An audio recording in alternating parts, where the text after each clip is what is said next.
Bonjour, bonjour fragrance lover, welcome back to my channel. In today's video I'm talking about Dior Homme 2020, but before we start the video, please subscribe to my channel as usual and follow me on Instagram if you want to as well, to see a bit more of my daily routine, of my scent of the day and things like that. Don't forget also to activate the little bell to receive all the notifications, to be sure that you see all my videos. So finally, so I'm waiting to do this video since months now, and I was dying in jealousy when I was seeing all the reviews talking about it and talking about this scent, and I just, you know, I needed to do it. So you probably know the Dior Homme range by Christian Dior is basically, for me, one of the best fragrance for men ever, and I'm not joking. Like, for me it's one of the best. I love Mater d'Hermès, but if I have to choose another designer or even in the niche, I will go Dior Homme. I love this scent. So it's been first created in 2005, so that was the original, and then in 2011 it was modernized, and then we have a new 2020. So first of all, before we start, I have to say I really enjoy some scent of Dior, especially from the exclusive range or most of the vintage range that I love. But there's something I really don't understand, is why doing that much reformulation. It's like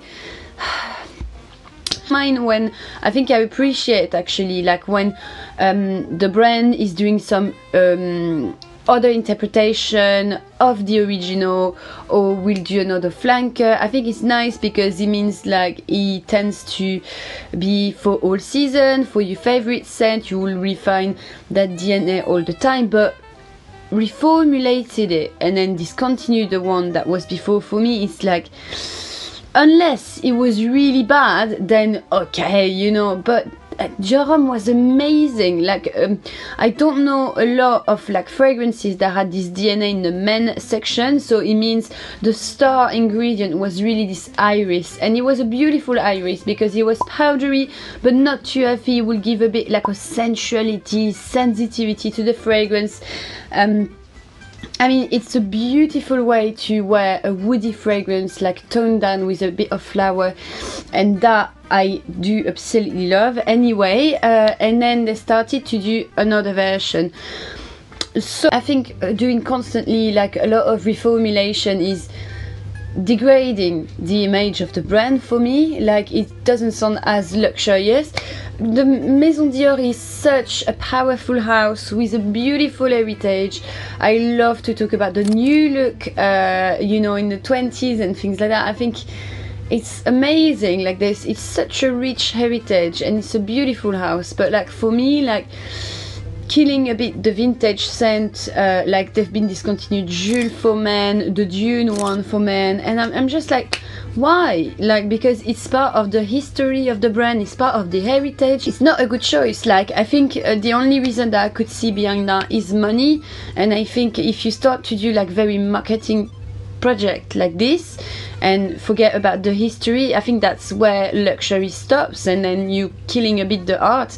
And that's exactly what I say about Clone's House usually, is that you killing a bit the heart and do like making it more all about money, and I don't think that's very sane. I don't think that's really good for the art of perfumery. But anyway, so that I don't understand. Like, if you see the Miss Dior, for example, they have been reformulated hundreds of times. I don't know how many, but I really enjoyed the vintage Miss Dior that you can still have, I think. But there was like Miss Dior de Parfum that was beautiful like about 10 years ago, and now when I re-smelled it, it smells very sweet, too on trend. Like, you can clearly see that they target just to do a lot of money basically, and I think it's really sad because, you know, then the scent are not that interesting anymore. Anyway, so we're gonna do a little battle between the Dior Homme from 2011 and the Dior Homme of now, 2020, just to compare them and to tell you like everything about the new Dior Homme 2020. So I've been trying it on my skin. I've got the little blotter here of the new Dior Homme, and I've been trying it a few times to make sure I know what I'm talking about, but the Dior Homme Classic, I know it by heart and love it anyway. So yes, so first of all we're gonna talk about the bottle. Okay, so that's the bottle, the new bottle of 2020 Dior. It looks more graphic, I would say. It looks more solid, straight lines, and the Dior is very visible compared to before. And I think it's quite nice. It's more like square as well, whereas this one is a bit more round and also a bit more delicate, more detailed. So it's a different style, I would say. The new look looks a bit more modern, I would say, and the Dior was a bit eaten before. So that's a nice change. For the second part about the composition, I mean, for the new one, the top notes are elemi, pink pepper, bergamot, and then you can see a bit of cashmere, cedar, patchouli, and then Iso is Super, which is a molecule that smells a bit woody but lemony as well, earthy at the same time. So it's quite an interesting molecule that, for example, you can find in Molecule 1 from Eccentric Molecule, Vetiver and Musk. I know a lot of people love Eccentric Molecule, but I don't really like it because for me it smells too synthetic, and it's just my own taste. There's nothing bad to smell synthetic, but for me I don't really like it. I usually like a bit of a balance, and for me it's too much. So this is what I see here. I'm like, okay, this is gonna be a nice balance between something a bit like fresh, lemony, synthetic, and something a bit more deeper, because you see that some spices, you know, the cashmere also would give it like a cocooning type of vibe that Dior Homme usually have. So I was like, okay, why not? And what I smell is a lot of citrusy. For me it's very sharp at the beginning. I could only smell that, like a weird type of lemon, and then the dry down is very powdery, not really that much woody. And to be fair, on my skin after a few hours it smells a bit sweaty as well, so I don't know how. Maybe the musk gave that effect, but yeah, it was not really powerful, not really there. When I smelled the fragrance, I was just like I've seen a lot of reviews being like, okay, it's a pleasant scent, but you know, I'm gonna be honest, but I personally didn't think it was pleasant. I don't see anything like. With the dry down it's a bit better though, like, you know, it's a bit more earthy, woody, and then but there's nothing original in there. The composition looks more original than actually what it smells, and I was just like very confused when I smelled it. I don't even know how to explain it. It really smells plain. It smells a bit mainstream. It smells it's not even smelling a crowd pleaser for me, because it's not that great. But yeah, it's very easy. It's got not really a personality. There's nothing interesting in there. It's very flat. Voila. About the composition of Dior Homme Classic, bergamot, lavender, sage, cacao, amber, iris, leather, patchouli, vetiver. So that's where the big difference is. In here there is iris, in the other one there is not. The iris was making all about Dior Homme. It was like a woody, floral, musky fragrance, and the floral were really there and was basically toning down and uplifting everything with like a powdery, very poetic scent, romantic scent, comforting, so beautiful. And removing the iris for me is terrible. And what is nice in this composition is you've got a touch of cacao as well, so it makes it nearly yummy, attractive, again more cocooning, more rounder, more enveloping.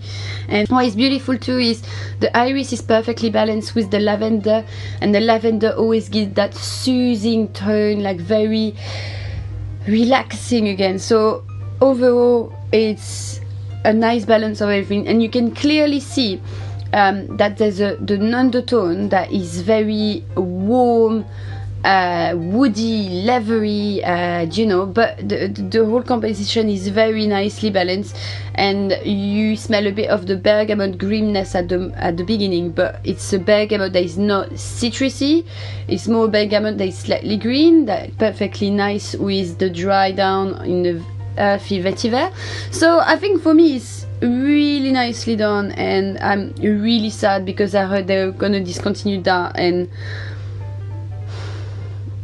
to be honest, when I heard that, I wanted to cry. I know there's things more important in life, but I was just like, no. So for me, overall, the composition of the first Dior for me, the 2020, is 1/3 because the composition looks interesting, but it doesn't smell like on the composition at all. It smells a bit earthy, mature, very mainstream. Yeah. And for the other one, is the 3. It's a 3 out of 3. It's amazing. It's beautiful. It's creative. It's amazing. Anyway, about the feelings now. So the feelings, what it makes me think of, what it makes me feel like. The Dior Homme 2020 is a top seller. That's make me think of that, but not in a good way. I think they wanted to create something that's going to be easy to buy for everyone with not really personality. So, which is such a shame anyway. So it's quite flat. It's, for me, like a lot of people said, oh, it's okay, it would be okay if they released that fragrance without the name of Dior Homme, which I agree of, but I don't think it's that nice neither. So I'm a bit strong, but I think it's not that nice. So it doesn't really give me any type of emotion, so I don't really know. I think it could be a nice office scent, definitely a nice office scent, but no, not even. So for me that's a 0 because it sorry, but it doesn't give me anything. I genuinely don't really like the scent. I think it's got nothing really interesting. So, and for the Dior Homme Classic, it definitely makes me think of the ultimate gentleman scent. A very versatile as well, because I think you can wear it in the morning, in the day, in the office, in the evening, because it's sensual, but it's also soothing, but it's also quite bright, but then warm with a lot of deepness, personality. It's really a scent that for me is good for all season, and it's really the ultimate gentleman and not something with a lot of character. It's not a loud fragrance. It's more someone that is where you're gonna feel secure to be with, and I love it so much. So I need to stock up because it's so nice anyway. And then for the longevity, I have to say the longevity was not bad for the Dior Homme 20. I mean, it was moderate. It was there at the end, a few hours. It smelled a bit more powdery and more earthy. So you can more smell the vetiver at the end. But nothing really exceptional in the longevity. But it's okay. It's okay. So 1/2. And then for the Dior Homme Classic, it's a 3/3. The longevity is amazing, and and that's it. And at the end, you can really smell the iris that is still there, that star iris that is there, and that woody cacao undertone is there. Doesn't move. It's never let you down. So yes. So that's my final thought. At the end, Dior Homme Petit Étude got a 4/10, and I think I was nice. And Dior Homme Classic, a 10/10.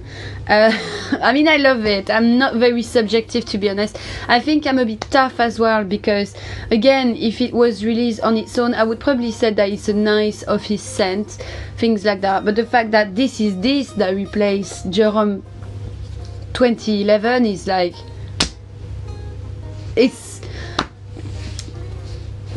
I don't understand, and I'm really disappointed, because I love the house of Dior.